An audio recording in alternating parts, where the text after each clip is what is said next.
La habitación estaba impregnada de humo de cigarrillo, del tipo que se adhiere a los uniformes y flota por los pasillos del poder.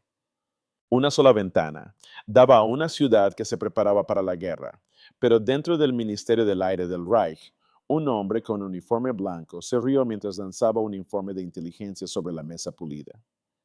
En ese momento, Hermann Göring creía entender los límites de la industria estadounidense y creía que esos límites eran fijos. Una nación de consumidores, pensó, nunca podría convertirse en una nación de guerreros. Pero más allá del Atlántico, en un lugar donde los silbatos de las fábricas marcaban el ritmo de la vida cotidiana, algo mucho más grande comenzaba a agitarse. Bien, estaban desocupando los talleres, se estaban redibujando los planos, y los trabajadores que nunca habían visto un avión de cerca se estaban preparando para construir las máquinas que decidirían el futuro del mundo. Nadie fuera de un puñado de ingenieros entendía la magnitud de lo que se avecinaba. Plantea una pregunta que resuena a lo largo de la historia. ¿Qué sucede cuando una dictadura confunde el silencio con debilidad o subestima a una democracia que aún no ha comenzado a luchar? La respuesta no se escribiría en los campos de batalla, sino en las líneas de ensamblaje. Las fábricas a lo largo del paisaje estadounidense aún llevaban el suave murmullo de la industria en tiempos de paz, cuando el mundo a su alrededor comenzó a desmoronarse. En Europa, las columnas blindadas atravesaban Francia con una velocidad alarmante. Las radios chisporroteaban con informes urgentes. Los gobiernos colapsaron en semanas. Y al otro lado del Atlántico, Estados Unidos observaba cómo un continente ardía, mientras su propio ejército seguía dolorosamente despreparado para un conflicto global. En 1939, América poseía solo un modesto cuerpo aéreo, una fuerza con 1.700 aviones de combate, muchos de ellos reliquias de la década anterior. En papel, la nación que soñaba con la libertad tenía poca capacidad para defenderla. Sin embargo, dentro de esta vulnerabilidad se encontraba el punto de ignición de una de las mayores transformaciones en la historia de la humanidad. Cuando Franklin Roosevelt se presentó ante el Congreso el 16 de mayo de 1940, no habló como un hombre limitado por el presente.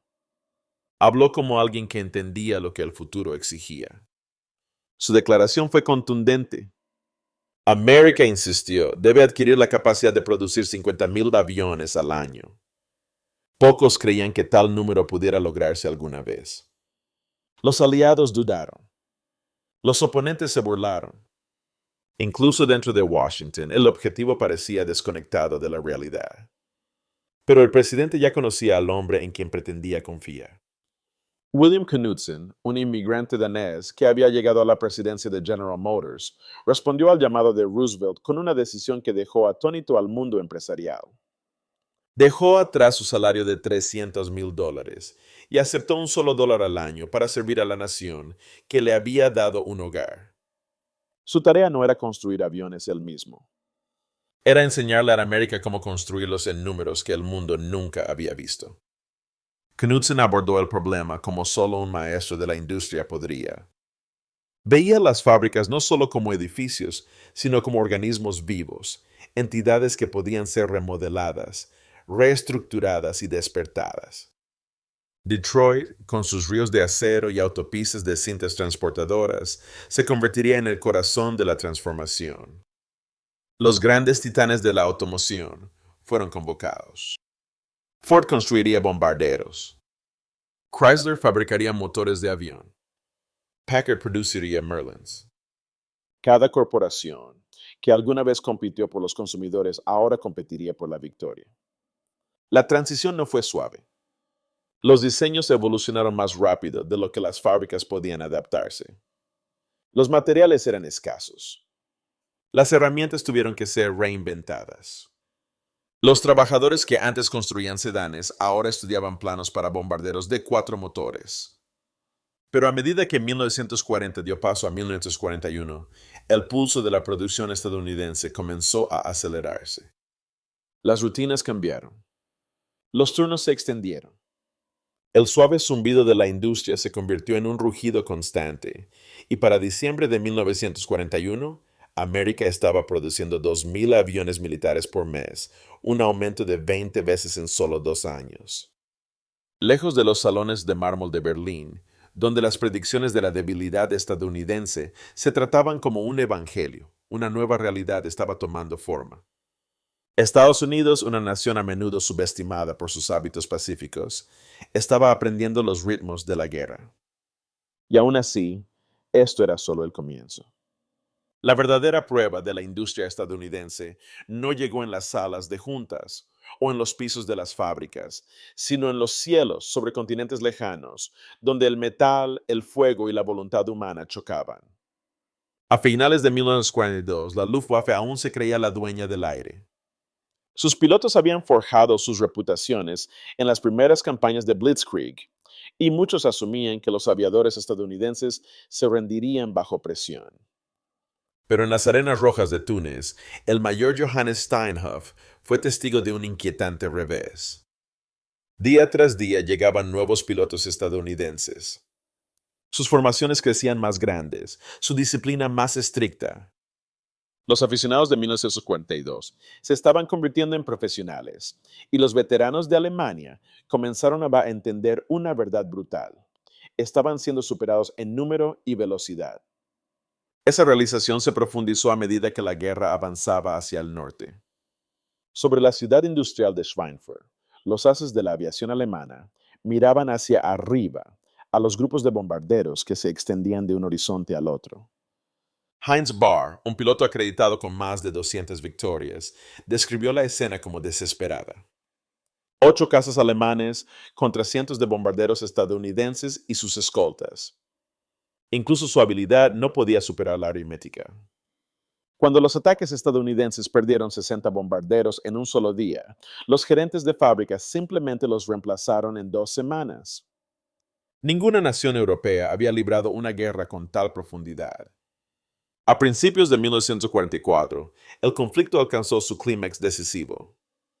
La operación conocida como Big Week se desarrolló entre el 20 y el 25 de febrero, cuando la octava y la 15ª Fuerza Aérea lanzaron más de 3.500 misiones de bombardeo contra la producción de aviones alemanes. Esto no fue simplemente una serie de incursiones, fue un desmembramiento estratégico de la Luftwaffe. Las fábricas ardían. Las cadenas de suministro se fracturaron. La Luftwaffe perdió entre 262 y 355 casas, pero la herida más profunda estaba en los 100 pilotos irreemplazables que desaparecieron de sus filas. Alemania podía construir aviones, aunque nunca lo suficientemente rápido. Lo que no podía reconstruir era la experiencia. Las líneas de producción estadounidenses producían 2.500 casas al mes, mientras que solo perdían 400. Las fábricas alemanas producían 1.000 casas al mes, mientras que perdían 1.200. Las matemáticas ya no eran una competencia, eran un veredicto. Ese veredicto se hizo visible para el mundo el 6 de junio de 1944. A medida que los barcos aliados se acercaban a Normandía, 11.590 aviones protegían la fuerza de invasión. Solo 39 salidas alemanas se elevaron para desafiarlos. El cielo pertenecía enteramente a los aliados, un vasto dosel de Mustangs, Thunderbolts, Lightnings, fortalezas y liberadores. Por primera vez en la guerra moderna, una invasión se llevó a cabo bajo una supremacía aérea casi completa, no por mejores tácticas, sino porque una nación había transformado sus fábricas en armas tan poderosas como cualquier acorazado o tanque. En el transcurso de 4 años, Estados Unidos había transformado la guerra aérea en un concurso definido por la resistencia y la capacidad de producción. La Luftwaffe, que una vez confiaba en su superioridad, ahora se enfrentaba a un enemigo cuya fuerza crecía más rápido de lo que podía ser desafiada. El campo de batalla ya no estaba solo sobre Europa. Se extendía a lo largo de las líneas de ensamblaje, mesas de dibujo y muelles de carga a miles de millas de distancia. Y en ese campo de batalla más amplio, América no podía ser detenida. El corazón del milagro de producción estadounidense latía más fuerte en un lugar tallado en las tierras agrícolas de Michigan. Willow Run no era simplemente una fábrica, era una apuesta del tamaño de una pequeña ciudad. Los ingenieros de Ford imaginaron una línea de ensamblaje de 1 milla de largo capaz de entregar un B-24 Liberator cada hora, una ambición tan audaz que incluso los fabricantes de aviones experimentados la dudaron. Cuando la construcción comenzó, en abril de 1941, el sueño se sentía más grande que el edificio que intentaba contenerlo. La realidad golpeó rápidamente. Los primeros bombarderos que salieron de la línea estaban llenos de defectos. Los remaches se doblaron, cableado enredado, componentes desalineados. El avión inicial tuvo que ser desmantelado y reconstruido casi por completo. Los trabajadores bromeaban diciendo que Willow Run debería llamarse Will It Run, y los críticos susurraban que todo el proyecto era un capricho costoso. En un momento, los fallos en el control de calidad alcanzaron casi el 50%. La fábrica que prometía eficiencia se estaba ahogando en su propia ambición. Pero la industria estadounidense, al igual que la democracia estadounidense, demostró ser resiliente. Los ingenieros desglosaron el B-24 en cientos de subconjuntos. Reimaginaban las herramientas, desarrollaban sistemas de remachado hidráulico e introducían arneses eléctricos prefabricados que eliminaban el caos en la línea. La planta absorbió cientos de cambios de diseño en un solo año sin detener la producción. Poco a poco la línea se estabilizó. Los trabajadores ganaron confianza. Las secciones se movían con ritmo en lugar de vacilación. A finales de 1943, los números comenzaron a cambiar. 148 bombarderos al mes. Luego 365. Y finalmente, en abril de 1944, Willow Run alcanzó lo imposible. 428 B-24 en un solo mes. Uno cada 63 minutos. 24 horas al día. Esta única fábrica superó la producción de toda la industria de aviación alemana. La risa en Berlín se había apagado. Mientras América perfeccionaba la eficiencia, Alemania se retiraba a la clandestinidad. El programa Hager intentó dispersar la producción en cientos de instalaciones ocultas.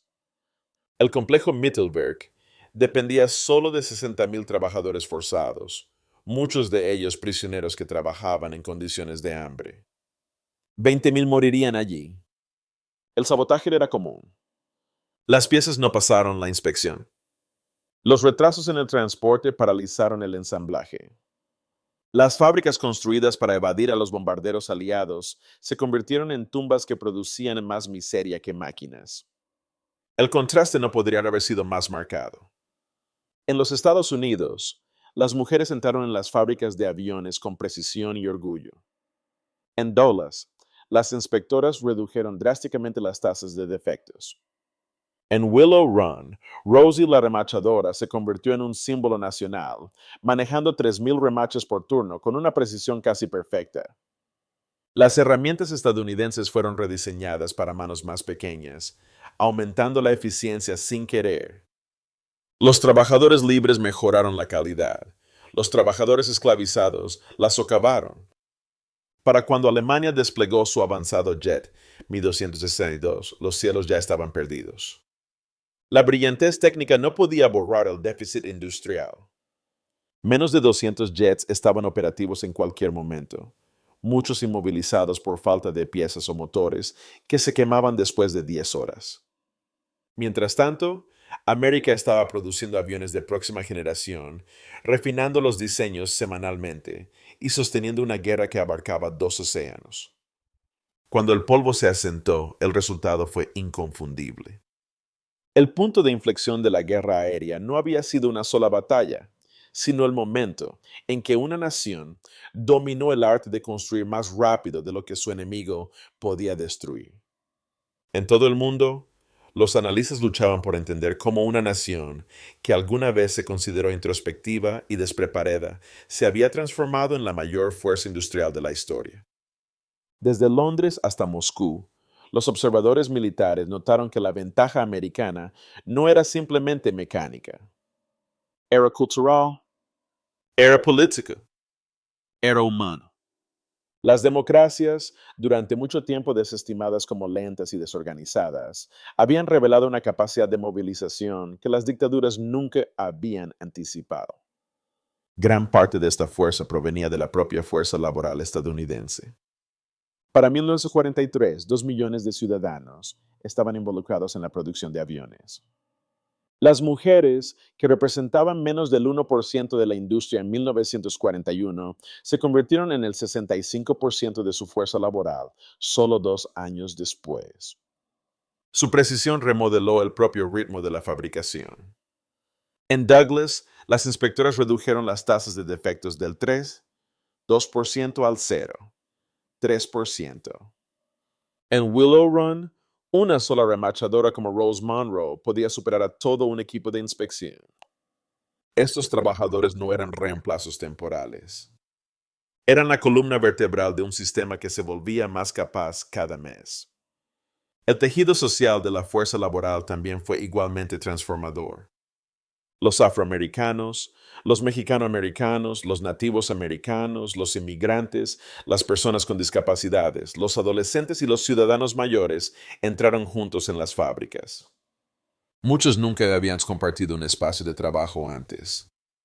Sin embargo, en esos vastos salones de ensamblaje, descubrieron una identidad colectiva construida no sobre la raza o la clase, sino sobre la contribución. Las fábricas estadounidenses se convirtieron en una refutación silenciosa de la ideología racista que guiaba el esfuerzo bélico de Alemania. Donde el Reich dependía del trabajo forzado, los Estados Unidos dependían de la cooperación voluntaria. Y cada métrica favorecía a este último.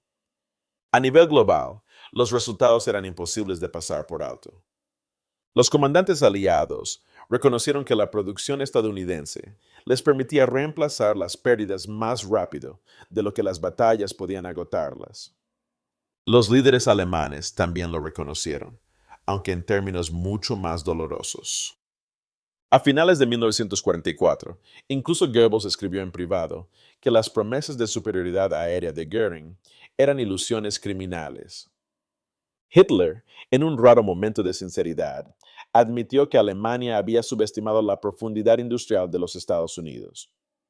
Al final, el mundo entendió una verdad profunda. La guerra no solo se libra en las líneas del frente. Se lucha en talleres de máquinas, laboratorios de investigación, salones de sindicatos y barrios donde los ciudadanos comunes deciden lo que están dispuestos a construir. El frente interno estadounidense se había convertido en un arma, y el mundo nunca volvería a subestimar su poder. En las horas tranquilas después de que terminó la guerra, mucho después de que el humo se disipara de las ciudades europeas, Hermann Göring finalmente se enfrentó a la verdad que había estado negando durante años. Arrestado por la 36ª División de Infantería de los UU, confinado en salas de interrogatorio, lejos de los grandes salones de Berlín, se le mostraron los números que definieron la guerra que él había ayudado a desatar. Las bobinas de película mostraban interminables líneas de ensamblaje. Los gráficos revelaban mes tras mes una producción que eclipsaba a toda la Luftwaffe. Una fábrica estadounidense, Willow Run, había construido más bombarderos de los que su fuerza aérea había poseído jamás. Miró las pruebas con un silencio más revelador que cualquier confesión. Para Göring, esta realización llegó demasiado tarde. Pero para el mundo, proporcionó una lente a través de la cual entender el verdadero motor de la victoria. América no triunfó en la guerra aérea por una sola batalla o un solo avión. Triunfó porque su gente, libre de elegir su camino, eligió trabajar. Eligieron adaptarse. Eligieron construir. Una nación que había parecido indecisa en 1940 se convirtió en un coloso industrial para 1944, impulsada no por la coerción, sino por la cooperación. El arsenal de la democracia demostró que las líneas de producción podían ser tan decisivas como las líneas del frente, y que los trabajadores de ensamblaje podían cambiar el curso de la historia tan seguramente como los soldados. Este legado se extiende mucho más allá de la Segunda Guerra Mundial. Los sistemas organizativos nacidos en esos pisos de fábrica dieron forma al mundo moderno. Los ingenieros que perfeccionaron las líneas de ensamblaje de bombarderos más tarde diseñaron cohetes que llegaron a la Luna. Las mujeres que remacharon alas de B-24 criaron a hijos que redefinirían la industria, la ciencia y los derechos civiles en América. La idea misma de que las sociedades libres pueden superar en producción a las dictaduras sigue siendo una de las lecciones más claras del siglo XX. Y así volvemos a ese momento en 1940, cuando un hombre en Berlín se rió de la idea de que América construyera 50,000 aviones al año. No podía imaginar que la democracia, una vez agitada, podría duplicar ese número. No podía imaginar que los ciudadanos comunes, unidos por un propósito en lugar de por la fuerza, pudieran enterrar la tiranía bajo una montaña de acero, aluminio y fuerza de voluntad. La pregunta entonces queda para nosotros. ¿Qué nos enseña esta historia sobre la fuerza de las naciones libres hoy en día? ¿Y qué responsabilidades heredamos de aquellos que demostraron que la producción en sí misma puede ser una forma de valentía? Si crees que estas lecciones aún son importantes, únete a la conversación a continuación. Comparte tus pensamientos sobre el próximo capítulo de la historia militar que deberíamos explorar. La batalla puede haber terminado, pero la historia aún se está escribiendo.